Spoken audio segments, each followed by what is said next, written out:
For our next clue... Won't you ever solve a case without me?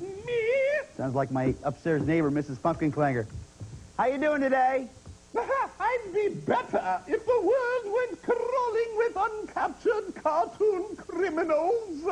Eartha just docked in the port of Nampo. It's near Pyongyang, the capital of one of the only remaining communist countries. Citizens there don't have much freedom.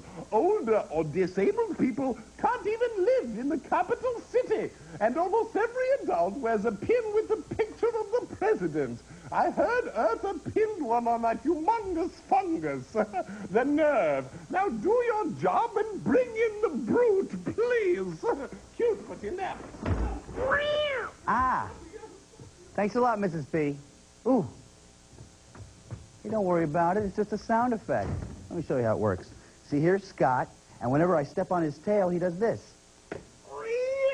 See? Simple. Thanks a lot, Scott. Scott Leonard, ladies and gentlemen.